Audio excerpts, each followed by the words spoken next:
Welcome to the Polishing Profits Podcast, where we discuss all things related to the business of detailing. Whether you're a seasoned professional or just starting out, this podcast is for you. In each episode, we'll cover topics ranging from business management to marketing solutions. Here to help you grow your detailing business, your hosts, Nick and Dustin. Happy Dustin, Friday. happy Friday, Nicholas. How are you doing, brother? We're in vacation mode, my guy. We are so checked out this week. It's been crazy. Yeah. Tell me what vacation feels like. Dustin, what have you not been on a trip? You're always traveling. There's always like a beach or a lake or an ocean behind you. Half of the shows we do.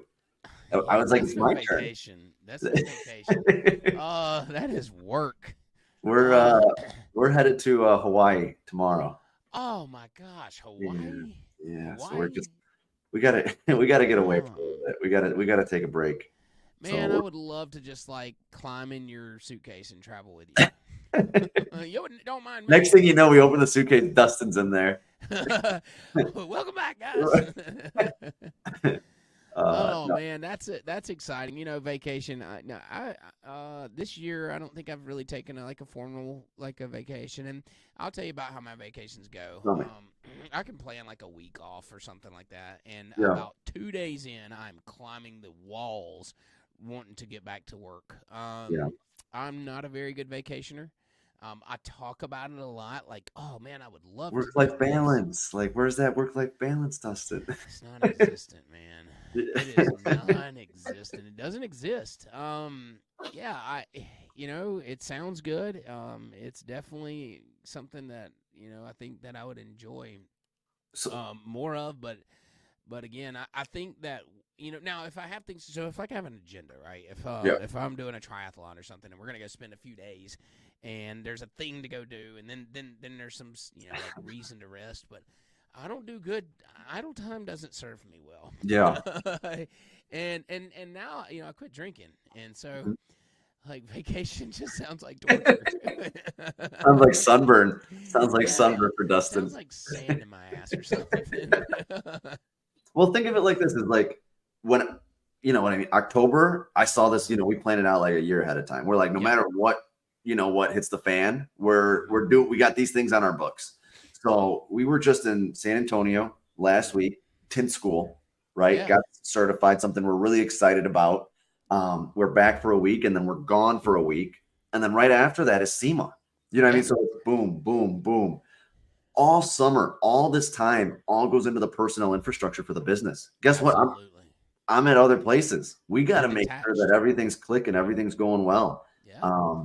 A really good test for us. Served. Yeah. Quality's there. I mean, this week, our manager, he's down in Texas. You know what I mean? I'm in Hawaii. He's in Texas. Next man up. You know what I mean? Like, do we have that? We're going to be busy as heck this Saturday. And I feel I got a 9 a.m. flight. I'm sleeping on that flight. I know that they got it locked down. So, it takes a lot. All that work accumulates to a vacation that you're not there checking the cameras, that you're not there stressed out. And if you're not there yet, then it's just a matter of what are those things you got to do to get there. That's a goal. Yeah, and look, I don't not vacation because my team can't handle it. My team, they just like yours. I mean, they run the show, and you just like to add more on your plate. You just like I like to work.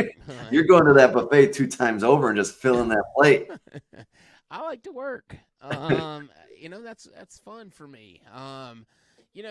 So to come out of that, it's whatever. But tell me how you really feel, Dustin. But building the team, to do, to be able to step away. I mean, when you think about owner operator, you usually don't have that opportunity. Yeah. When you think about why would you want to add more to your team, is to create that work-life balance where you can step away and be gone. I mean, I do travel a lot with IGL, and in this, I mean, our team never checks up. I'm all over the place. You guys see it a lot when we're shooting the podcast at different locations, and this team never checks up. So, having that in place and having those, everybody knowing what they're supposed to do when they're supposed to do it, and all, is a sense of pride, and it's a cool experience when you can go do the things you need to do and know that everything's still happening around you. And I know we're talking about that customer journey a little bit, but I know it's just, I'm so right now, right online, you're able to see everybody is going all in on their businesses, right? Yeah. If you're detailing and you're not tinting, right, or you're detailing, not PPFing, not ceramic coating, going mobile to shop and or having both options, you know what I mean? I'm seeing it more right now than I've ever have. How about you, Dustin? It's a fork in the road. It's a Yeah, fork in the road. You know, to stay in business at this time, you're really having to expand your offerings and expand your professionalism to attract the volume of business to sustain. You know, I think that in between business model where we can just kind of maintain the maintain's not there, and in business it's never maintaining. It's never just stagnant. You're either yeah, growing or you're declining, and there's no way around that. And so this growth pattern from detailing then to ceramic coatings, paint corrections coatings, and then PPF and tint is an absolute stair step model where you grow and to offer these other services, because I can't tell you how many customers Easy N sends away for those other services, to the point where we are going to expand into that. We don't have a timeline. Well, we do have an in-house timeline on that, and I'm not going to announce it because I don't want to get blown up. But just know that it's coming soon. And so we're following that evolution of business as well. And but the reality is one stop shop. That's where people want to go if they're talking about car care or yeah. taking care of their vehicles. Why do I have to take it to you to get it coated, them to get it window tinted, them to get it PPF, and why not have it all under one roof?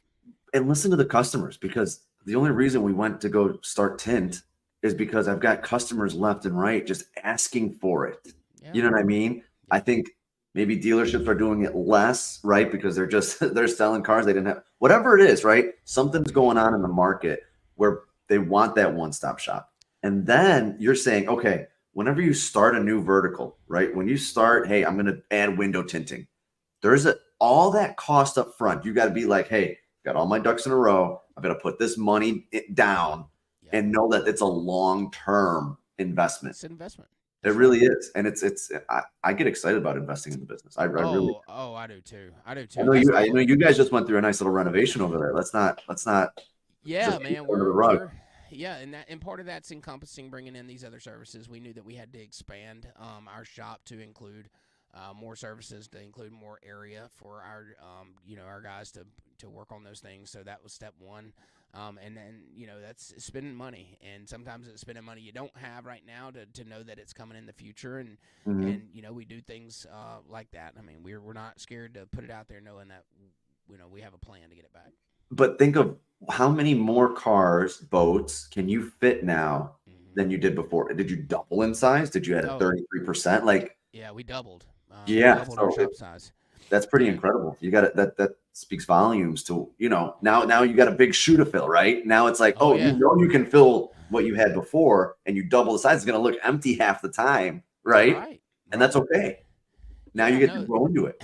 That's exactly right. You kind of like, if you book them, they will come, kind of thing. You build the shop, and we'll fill it. And a lot of it's on faith and prayer and please have someone drop off an extra boat today. And work. Our sales team works hard to convert. Our marketing team works hard to make sure that we're bringing in those those customers that need it. I mean, but just like you, I mean, we had people calling every day asking for window tint and PPF, and I'm like, why are we sending those customers elsewhere? Thing is, people pay for convenience right now. Like in a world where I have to work every day, right? And I have a limited time. I can drop my vehicle off and have something done to it. Yeah. I don't have time to bring it to you, Mr. Ceramic Coating Guy, and then the next week take it to the tint. Take it to the window tint guy, and then take it to the PPF guy. Like, why can y'all not do this in one building? And then when you think about the marine side, this is what really intrigues me, and probably what sped it up was the marine protection side of things. And ceramic coatings was a taste of what was out there for really the marine PPF is a huge business. Well, I mean, it really is, and I think it's probably the biggest missed opportunity right now for guys in the marine world is that aren't going to that direction, because it's everything. Coatings serve a purpose. Coatings serve a really good purpose for ease of clean and for gloss. But when we talk about pure protection of like rubbing a boat against the side of a dock, right? Dock rash, of I mean, even oxidation. So the reason that oxidation exists is designed. Gel coat is designed to save itself. It's called scaling, and so what it does is essentially breaks down and it protects itself. It forms like a crust on the outside. That's oxidation. You are not going to stop that unless you completely seal it off. Yeah. Ceramic coatings can do that to some manner, and if you get it polished and slick enough and you lay enough coating on there, well, you essentially form that barrier. Yeah. But the moment that boat hits the water, especially if it's salt water, it starts to abrasion happens and it starts to remove that coating, and eventually oxidation starts to come back. Now we have to correct. Now we have to take the coating, remove portions of the coating, polish the gel coat back out, get it back down to good gel, and then recoat it. But if we take PPF and we seal this gel up, you're putting it in a bubble. Yeah, it's an encased, Yeah, and this is the biggest thing, especially when they came out with these colored holes. So like most boats used to be white, right? White or yellow. That's right? boring. That's boring. Man, Let's get I had a fun. white boat and I had a yellow boat. I had a bright yellow boat. First boat I ever had. Yeah. The first boat I ever had. The second boat. The first boat I had was yellow. It was a Caravel, a 1973 Caravel. Yeah. Yeah, she was like a doo-doo brown yellow. I don't even know what that looks like. I don't even know what a Caravel is. Mustard. Imagine mustard. If we can get Chris, like, just snapshot Dustin right now, and let's just get him on that old boat. Chris. Just Photoshop him on there. Chris, look up 73 Caravel Cuddy Cabin. That'll tell you what it looks like. It was old. Had a Mustang 5.0 a small block motor in it, and I had it rebuilt and all. I took all the motor out. Anyways, I was a boat guy, Yeah. And then I went to a bright yellow ski boat, Tahoe, that I ordered from Guntersville Boat Mart. And I went to Birmingham Boat Show and bought it. But anyways, you got these dark color holes now: blue, green, black, deep red, and they show oxidation so fast. And so, like to slow that down, everybody's like, man, I spent $150,000 on this boat and it looks terrible. And every time you polish it and every time you polish it, it just comes back faster, and it's inevitable because you're introducing more pores and stuff like that. And I don't know how we turned this show into a boat show, but I mean, is this a sponsored boat show? Is this a boat? But look at this. Oh, look at it. There. All right, go down a little bit. That one with the windshield, that green. Yeah, I mean, it was a big boat. I don't even think it was big enough. 1973 model. Oh yeah, man, she was a cruiser. It's probably that one on the left. If you go left with your mouse on it, right? No, go right one click. Yeah, probably something like that. I mean, it looked like that was probably it right there.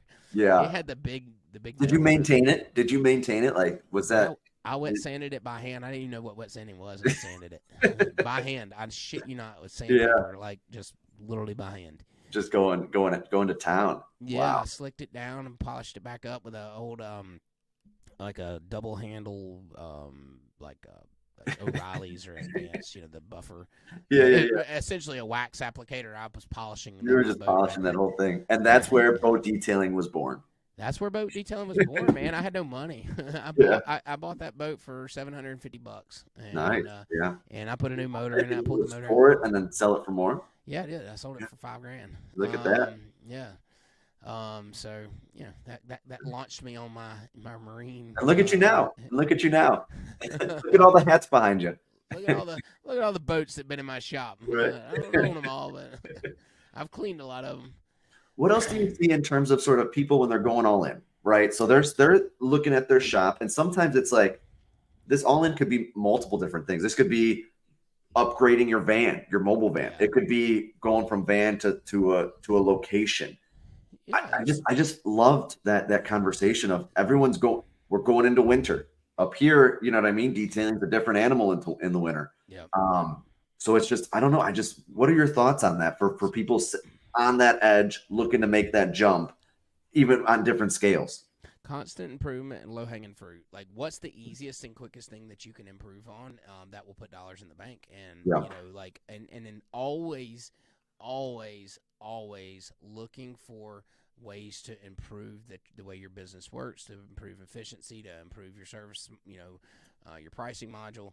If you're always kind of critiquing yourself internally, you always are getting better, because like I told a group of our team members in a meeting yesterday, we have some competition in one of our retail stores that we just built. And I said, here's the deal with competition is you are essentially laying the road, the path to success when you do business. You're showing everybody, Yep. just do this. Yep. Okay? So if you're not always improving, you're going to get caught and passed. Right? Yep. So It's that's like a why race. It's just a race. it's That's a all it race. is. Yep. It's a race, and sometimes you're leading the race, and sometimes you're the follower. Yeah. And I'm in both of those. Easier being the follower. It's easier being the follower. It is, but you're getting the crumbs. You're getting the crumbs, and they're harder to come by. But you get to decide the pace if you're the follower, right? Because you already see what you need to do. You can look forward, right? Yeah. Versus if you're in front, right now you're setting the pace. Yeah. Now you're like, okay, hey, I got to stay nose to the grindstone and It's build that hard. gap even more. It's hard, but it's new dollars, and I think that there's a lot of value in leading the race. What's the number one sort of, I wouldn't say criticism, but opposition to adding these new verticals and expanding your business is now you're spread too thin, right? And your bread and butter of what got you there is now not getting 100% of your attention. And I think that's a very fair criticism, right? Oh, it is. What's your thoughts on that? Yeah, I think the first thing you can look for to drop is quality. And then broken promises to customers, scheduling delays, quality drop, losing money on things that you misbid. Yeah. Increased overhead, unexpected expense. These things damage when you mess up somebody's bumper or hood or something. So you have unexpected cost. Yeah. You should expect the unexpected, right? And so budgeting that time and budgeting extra man hours and then extra dollars in for repair and things, because you're learning on the fly and training like you did. I mean, you went and spent a week learning window tint, and and that's 9 to 5. That's every day 9 to 5. That's impressive, man. That is impressive to go spend a week at training. Yeah. I mean, that is in depth. That is a true investment. I got it. Yeah. And and time wise. I got to give them, tip my cap to them too over at Expel. They did it was the best training I've ever done. You know what I mean? To go in Friday when you've got that test with that level of confidence that you feel great about side windows, back windows, whatever it is. But we're there like tired by the end of the day. You're tinted for 8 hours. Yeah. But you got questions. You have someone, you have the resources there to learn. You see what I'm saying? So it's hands-on, but you get that, that expertise around you to ask questions. They've got all the hardest back windshields there that you can just practice on. You know what I mean? And once you get that down, you're able to, you can tint anything. Well, you go into it with confidence. You start to minimize or reduce the unexpected, right? Whenever you go to these training places, and I know you're over at the SEMA garage, right? And you see how certain shops are set up, right? Because if you're in your shop and you haven't seen other shops, you don't know. You don't know. Yeah. You don't know what you don't know. And then all of a sudden you're like looking at the lighting and you're looking at, every aspect of what they've got going on there to give you a perfect environment to make money. Mm-hmm. It's not just about the tint, the PPF, it's to make money and have that expected value for the customer. Yeah, and you think about it, you're not always reinventing the wheel. You're taking and seeing what other people are doing, and you're implementing that into your business, and you take little pieces of what everybody's doing, and you make yours great. Yeah, that's the best way to do things. When you feel like you're always having to reinvent the wheel, that's expensive. Oh yeah, and lean on other things, other people that have been there, and we do the same thing here. I was real guilty of always just trying to figure it out the hard way. Yeah, and you really don't have to do that. Do you have an example? What do you mean by figuring out the hard way? Oh man, everything I've always done, everything. Life. Okay, so this is just okay. The example is us implementing PPF intent into our business. We have now reached out to resources and other people that are doing it, and asked how they do it, and asked for help versus trying to solve all the problems ourselves. Yeah. So my example is everything that I've done to date has probably been like off of just pure figure it out along the way. This is a good PPF intent. We have started to lean on other people and other companies and people that have done it to say, hey, how do you do this? Where do we start? What's the best way? And then answer some of those questions without beating our head against the wall as much. We got a few minutes here. I think it's just cool. Let's just do it as a hypothetical. You know what I mean? When you're going and you're adding, we can use tint as an example, right? Mm-hmm. I just added it. You're thinking about adding it. What would be your strategy? Because I don't know the answer, right? Of how you would want to implement a new vertical tint into your detail shop. It's multifaceted. You got to think about marketing and pricing and ops and also like, the first thing we do is a little bit of market research. How much demand is out there? Yeah. What's our competition like? We called around and, got quotes, and the first Yeah. thing we notice is the lack of quotes given. Like people are like, they don't even get your name and number. They throw you Yep. $1 out and like, here it is. And Yeah. so the lack of professionalism. So we started to do a little market research. Then we, started to look for a supplier. I mean, and a company our size, like we have, a lot to offer to a supplier where we're not gonna tiptoe into this thing. We're gonna, we Yeah. service a lot of vehicles here, and so we start to look for a good supplier, and then marketing strategies. How are we gonna sell this new service? Yeah. Packages and pricing. How I sat in a meeting just a few minutes ago about pricing, and the first answer that I got from my Yeah. team was, we shouldn't put pricing on there. We'll just figure it out when they get here. Yeah. And I said, oh, really? What are you going to know different when that vehicle shows up versus when then now? Yeah. Let's get some pricing, written Well, I out said, there. you just don't want to do the homework. That's simple as that. Anybody that don't want to do their pricing just don't want to do the homework. The one thing. homework, what's the Go ahead. variable, right? Vehicle size, complexity, and complexity. Vehicle size and complexity. Oh, vehicle size. We know what size a Tahoe is. It's like you're doing about 50% of the homework before, and you're going to learn the other 50% as you're going, and then you're going to make your adjustments as you go. Absolutely. The one thing that I think is really important is I don't like I do it. You're going to jump in financially, right? But on the marketing side, I like a slow roll. You know what I mean? We're not going to technically offer tint in a professional setting, market it until the spring. Yeah. But I'm going to be there recommending it to customers, right? Good customers, people that I know. Hey, let me do it. I got you covered. Friends and family. Yeah. You're going to get this runway for all, and you're trying to catch all those things that could be snags with new customers, right? Because you're going to have customers that just come to you for tint. They don't even know your detail, right? They're not even, but then you tint their car and they've got a boat, right? Yep. And it's preparing yourself for the customers that don't have that trust and faith in you. And I think that's really important. I like, instead of I don't want that money right now. I don't want that extra business right now. I want to get that process laid out and have the patience to see it out long-term versus ruin. And again, I say ruin, but hurting some of those relationships up front. You know what I mean? You got one chance. You get one chance most of the times. I mean, if you get a follow-up, usually that customer has so much doubt anyway. Like, it's tough to recover from. So, I do like the jump off the deep end approach, just because I know how my team is. Listen, if I didn't know how they were, I wouldn't do this. I know that they will drag their ass into the last minute, and if I don't just say, this is why I'm hung up on this, man. It's up my ass, like you believe. I'm hung up on this action over ideas. I got the smartest people around. I got the hardest working people around. I do. My team is brilliant, man, and they have wonderful ideas. Yeah. Just left a meeting just now, and I said, you know what? You're the idea man, and I don't even give a shit. Whatever you're about to say, swallow it. Unless you're telling me what you are doing, don't tell me the freaking idea. Don't want to hear the idea. But think of it like this, Dustin. You're gonna go if you. Me and you is going, you motherfucker. The shops are running efficiently, right? Everything that we're doing right now, we've been doing for a long time. Yeah, we're in autopilot. Yeah. Right. Everything's on autopilot, right? And we're there, cruise control, fire, putting out fires, trying to improve little things here, there. But when you add something new, it now everything gets tilted, 5 degrees, right? And now all of a sudden you've got a tint where you've got to do your boat, and you got this, and you got contamination, and you've got all the right, and you're throwing these curveballs into your team's piece in a way because they know what they've got to do every day. And now you, and the new service is a variable that can mess that up. Oh, it does. It's definitely a disruptor.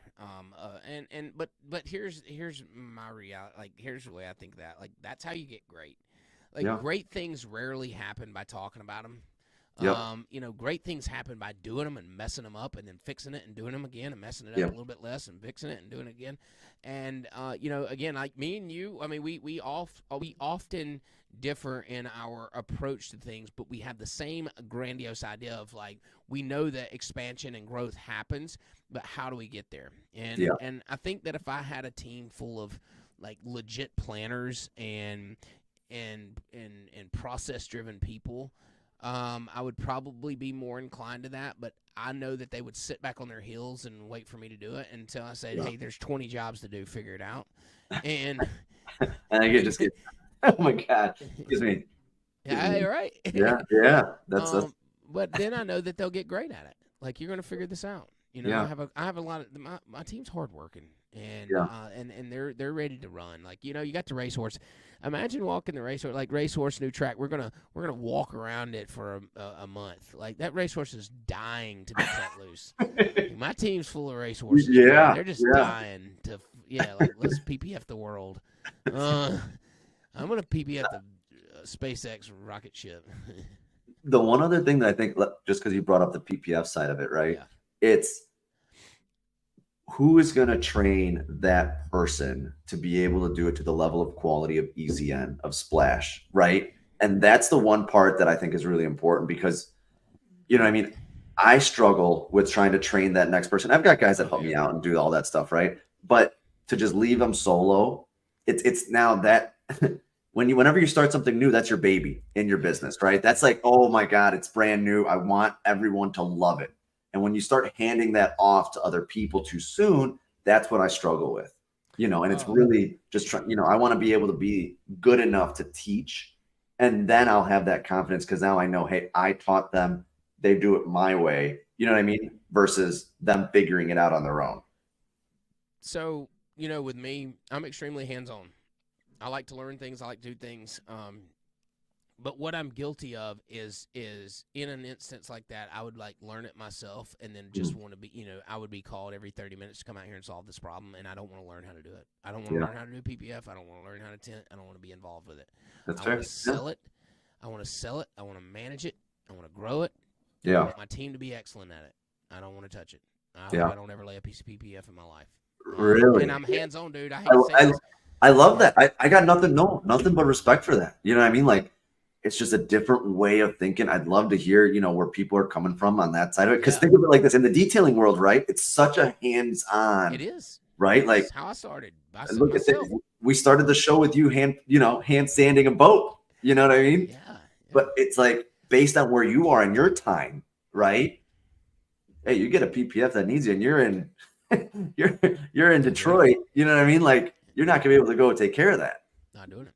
Yeah. Not doing it. I don't know. I'm really excited. I'm excited to see how it goes. It's cool. I think you're gonna kill it. It's cool. Yeah, we're looking forward to it, man. We are looking forward. I can't wait to launch it. I'm excited about it. I'm excited for the growth for our team. I mean, I've been beating it down their throats now for 6 months of this growth and where our next step and how we evolve. I mean, they came to me with a dream, and they're all like, "Hey, we have big goals. We want to have career path Careers, not jobs. That supports our family and supports a new home and supports. We want to have the things that everybody else has, and that's a lot of weight to carry as a business owner. But you got to love that part of it. That's got to be the best part of That's my favorite part. I had them write it all down. I had them all write it down. Tell me what you want to do. I said, what do I got to do to get you there? And only detailing in the industry, in the economy that we're in, is not going to get us there. We can't vacuum enough French fries for all of my guys to go build new homes next year. Yeah, there's not. No, McDonald's does leave a lot of French fries behind, though. People are picking up their damn French fries. I mean, what the hell? They're starting to clean their own French fries. They should leave more French fries. Just leave a couple for us, I'll tell you how I know we were an autopilot. And I had a customer message or on Facebook drop a comment, and they had this faded piece of trim on their car, and somebody tagged me, and I said, yeah, you just come by the shop and we'll polish a little section, show you how to do it, and if it's something you want to do yourself, and you can do it, we'll just do it for you. Yeah. And they're like, okay, great. So I went into Gabby this morning. I said, hey, Gabby, we're gonna have this customer come in. I said, it was on Facebook. I said, we're just going to polish up a little sample piece. She said, yeah, we know. And I said, well, you're going to polish it up, and then you're going to talk to her about the price and blah, blah, blah. She said, yeah. Just like you always do, right? And I'm like, what am I even doing here? Like, y'all don't need me. Yeah. Why They're am I like, telling you this? uh, Autopilot, bro. I'm about to drop a bomb on autopilot. autopilot here. We got Tinted PPF starting next week. Yeah, man. Coming. All right, so we didn't talk about We customer didn't journey. I talk don't think anything about the customer journey. Well, You know what I people- mean? People are gonna be livid. Yeah, I listen. Here's the thing: is I think you need to be focused on people. Listen, it's people and problems. That's the only thing that business solves is people. It's people and problems. That's what business consists of. If you don't understand the problems you're solving with your business, you don't understand your business. And when you start to market it, that's what you tell. Stop showing shiny cars because you don't sell them. Yeah. You Unless you sell are us- in a used car lot. You know. If you own a used car lot, take every picture of every car you have and post it. Yeah. In reality, here's the thing: is you don't in a used car lot you don't sell used cars. You sell a mode of life change. People when they think about buying a new car, they think about what they're going to go do. That's a great saying. Have you sold cars or boats before? No, I haven't. I hate sales. I hate sales, but you don't like so stop posting pictures of that. You'll see if you follow Easy and you'll see the transition that we made a few months ago, and we're doubling down every day on it. Is relationships and people and the problems we solve for them, and that's what I want to. It's easy to remember when someone solves a problem for you. You're the first one they think about when you have another problem, and if somebody treats you like a number, they're the easiest to forget. And I'll tell you, there's a whole shitload of department stores that are fixing to go out of business. I'm telling you right now, they will drop like flies. Yeah. And you're looking at Home Depot and Lowe's and Sam's and all these people with robots that are taking your money. Gas stations, dude. I got pictures on my phone. And I'm like, it's incredible. I got two people sitting behind the register. Yeah. All right, leaned up. I'm going to buy a water and whatever, some beef jerky or something. Yeah. And I go to pay for it, and they're like, just point at the robot. And I'm like, oh, so I need to go over here and do this, scan. And people I there. pay, Yeah. and I'm like, you're standing there. What Yeah. are you doing? Like, you didn't even ask me. They're there for the overflow. They're there for the spending overflow. $8 on overpriced beef jerky and water, and you didn't even tell me thank you. You can't even say yeah. And then it hits you with, did you want to leave a tip? Yeah. Like- Bro, don't even get me started on tips. Tips. Hey, talking about gas stations, Texas, they got those Buc-ee's. I stopped at a Buc-ee's. Yeah, Wow. we got Buc-ee's down here. Yeah. They're massive. Wow. Wow. What? They're personal. Look at Yeah. their pay. Look at their pay scale. I Look know, how I have. Yeah. Yeah, you see that on the. They know the difference. They're Yeah. people. They're a people company. They're people centric. That's what. So Wow. we were. I'll tell you a little sneak peek here. I'm doing a presentation at Mobile Tech. I'm doing a few of them. One with Mike and I on goal setting, and then one for the IDA they asked me to do. But I'm doing one for myself, and it's going to be. So everybody probably knows the $1 Million Detail Shop presentation. Well, I'm going to do a presentation called "What the $1 Million Detail Shop Got Wrong." Yeah, that's a good And- one. Oh man, dude, it's going to be impactful, dude. We were talking about going. How many hours do you have? It's gonna take 2 days. Bring a tent and a portable shower and a lot of pens and paper.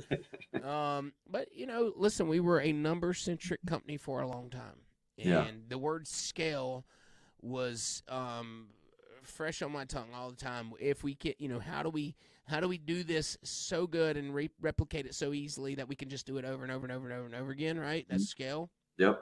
And grow it without growing the expense.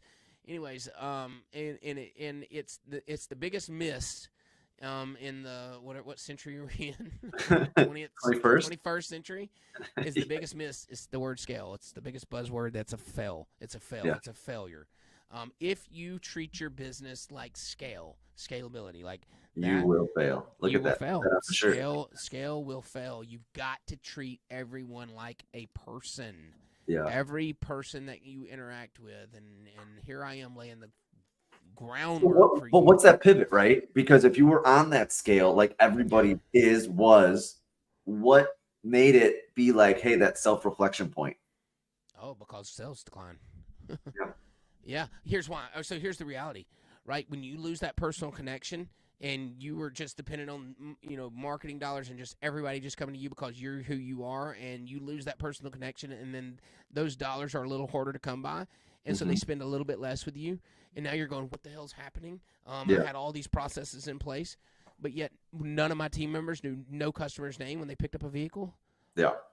I asked them one morning. I was sitting in a meeting. I said, okay. I said, I want to know. I said, I don't know any. We're not having a meeting this morning. I said, I want to know who owns that vehicle right there. Everybody started going. I said, nope, no. Don't pull up your phone. Who owns the vehicle? Yeah. Nobody knew. I said, what about that one? Nobody knew. What about that one? Nobody knew, including sales. What about that one? Nobody knew. Well, I said, there's the problem right there. There's the problem. There's the problem. I said, we'll fix that problem now.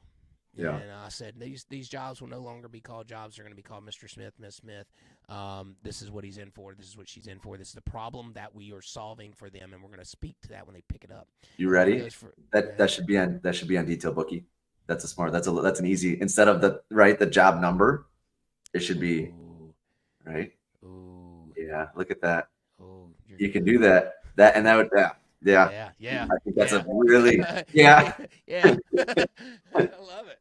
Yeah. I love it. Oh man, that's wonderful. So yeah, I mean, listen, what the details? I mean, there's going to be a multitude of things that we talk about, and I say that, and you know, it's no shot at my team because we've done a lot of great things. No, of course, and that's how. But is that how every shop usually operates? To be fair, the majority of shops, and if you're going to put in that extra effort, then that's how you differentiate yourself. That's service. Right. Anybody can wash a car. Anybody can sell hats and T-shirts. Anybody can sell product. You know, anybody can sell products. What makes us different? And what makes us different is we're willing to know you as a person. And is that scalable? No. I mean, is it scalable for me to run 9 businesses and know every customer that we have? No, but I can damn sure try. Yeah. The effort doesn't go by the wayside, and that effort that you put in trickles down to the people that work inside of those 9 businesses, and then it's real. Yeah. So look at us going over 30 minutes. 6 minutes of added bonus because we missed last week. That was bonus time. You know, we did touch on customer journey because that's part of what that tail end of customer journey was. But retention, I think, is big, and we'll talk about that maybe next week. Next week. Yeah. Yeah. I'm in Hawaii. I don't know if I'll be able to make it. The time change. It's the time change. It's the beaches. I'll be snorkeling. You know. Well, be thinking about us while you're snorkeling. Enjoy your trip. Be safe travel. Maybe we jump on for 10 minutes or something. You know what I mean? On Friday there. Yeah. Yeah, if you feel like it. If you feel like it. Yeah. Look at you all bundled up, by the way, over there. Sick. You're sick? Is it cold over there? It's 65 degrees. Yeah. It's. What are you laughing at? It's freezing. 57 and sunny over here. We got shorts. We got T-shirts. Yeah. 57. I don't even That's come out of as the nice house as it gets. It's about to be like November. Yeah. Dude, I'm in pants and long sleeve. It snows on Halloween over here. We're trying to. We got to. You know, our Halloween costumes have to be fleece lined on the inside. Oh, that's awful. That's miserable. Hey, I'm sure we've had some comments. Chris, roll the comments. What do we got? Hopefully we've had some comments. Oh, there's our local following, our loyal following. Our paid Friday. That's a paid follower. That's an expensive post right there. Oh, Madison, hello everyone. Hey, Madison, hello. we love you. Madison, I need you to leave the chat. Oh, Scott's probably she's probably supposed to be working for What's Scott. Scott doing? Is Scott doing some PPF there on the bumper there? I like that photo. Is that what that is? I can't tell. It's tough. I think he's got a squeegee in hand. Anthony Passold. Happy Friday, fellas. This is a buddy of mine. He's cool. I've got a trainer coming to my shop next week for advanced training. So excited for this investment in business. There you go, right there. Yeah, man, that is that's that next phase when they come. You know what I mean? They'll come to the business. It's trending like my first video on TikTok I just posted. It's trending. TikTok always lets that first one get a bunch of extra views, and that's they got millions. Millions. Most of them be my daughter on repeat. My daughter's on TikTok. It's hilarious. Oh, that's funny. I know. I don't know how to feel about it. I'm gonna laugh to keep myself from crying. Is Dustin ever not live on Facebook? No. You know why? Let me tell you why. Right. Attention wins the game, my friend. I don't care. We all sell details. Attention wins the game. Whose face are you going to be seeing straddle that mic like that? You're not going to forget me. Where am I at over there? Oh, that's funny. That's why he does 4 presentations at MTE. You know what I mean? You're gonna go from one Dustin to the next Dustin to Mike and Dustin. Yeah, then I'm gonna host the awards. Oh, here's Rob. I was janking on him hard. I didn't mention his name. We have learned quick while money is great and the goal is to be profitable business, the appreciation shown from a customer is worth so much more. Now the whole team, they see a happy customer and they stop looking so much at the numbers and more on how to make the next customer just as happy. Rob's great way to put it. Love it, Rob. Yeah, absolutely. That's awesome. All right, put me on next week. Let's talk sales. There we go. There you go. Oh man, would you be heartbroken if we went with Rob next week? Never. No, Rob's on. We'll put Rob in the hot seat. Just drill him with questions. Sell me this pen. Yes, send me the pen. He gets that every morning. He's in the hot seat. Rob has foot and mouth disease. He don't be playing that. Don't be doing him like that. Is he actually sick? Huh? No, foot and mouth. No, oh no, where he likes to put his foot in his mouth. Oh, I thought you meant like no, you know what I mean, like foot and mouth. No. Yeah. No. Somebody has that though. One of our retail girls' kid in Thomasville has it. He likes to insert his foot in his mouth in the middle of meetings. I got him. I was sick Monday morning. I mean, I told him. All right, for the record, I warned everybody when I sat down. I said, "You're not allowed to get sick, Dustin. We don't. You know what? As a business owner, you're not allowed to get sick. Shit, tell me about it. Right? I warned him. I'd worked all weekend, and I said, guys, all right, this is just, I started the meeting like this. I said, guys, I'm just going to tell you exactly how it is. Don't F with me today. I said, I'm not feeling great. I said, I have no idea what's going to come out of my mouth, so just tread lightly. What does Madison do when you say that? Does Madison just run? Madison, what do you say? Oh man. It started anyway. So Rob, I was knee deep and I was this deep in explaining something. I don't even remember what it was, and it was a heartfelt moment from me to my team. And I'm telling them blah blah blah. It's like this and this is why and this is how we got to do this. And it was a very impactful moment. All to be interrupted by, hey Dustin, and I said it better be fucking important, Rob. I had this idea, and I'm like, what the fuck? An idea? I'm like, please stop telling me ideas. No, you get ideas every day. Yeah. Don't get me started. But he had a great idea that we're seeing through right now. You want to share with the class? Yeah, absolutely. IGL and EZN are co-branding. He got us in with one of the world's one of the state's largest, maybe the biggest car show in the state. That's it, Battle of Alabama. And what he got us in was we are the official Wipe Down sponsor. So we, as a team, will have a booth set up there for IGL selling products. We'll also be talking about detailing, but he's pre-selling packages where we wipe down the vehicles every morning, the show vehicles. There's 4,000 vehicles there. And then we also have our own lane where it's a drive-through judging. We have our own lane where they'll come through our lane and we wipe them down before judging. That's awesome. So it started as an idea, as much as I give him a hard time about ideas, this was an idea. Great idea. And then, but again, he had follow through, and I said I put him to the test. He got the owner of the show on the meeting. I was on the meeting, him, Brittany, and myself, and the owner loved it. Like, he pitched it to the owner. The owner loved it. We all got on the same page. They formulated a sponsorship that would allow us the opportunity to be there as the exclusive Wipe Down, team, and so. It's cool. So yeah, I'm gonna give him a shout out, man. You're gonna announce your tinted PPF there? We're gonna be doing full tints there. I mean, full PPF there. Full PPF, full body. Yeah, right before judging. I can't wait till you just announce it. You're just gonna drop that on Madison. Oh, hey. That's how she just learned through the show. The show. Oh, the PPF and tint. Oh, you guys are doing it now. Can we have that marketing stuff ready by next week? I hate to ask. Where are we at on that? Where are we at by the end of the show? Where are we at on those ads? It's always a good time on Friday. Yeah, I enjoyed it. We'll catch everybody maybe next week. Yeah, if you're available, jump on. We'll throw Rob here in the hot seat too.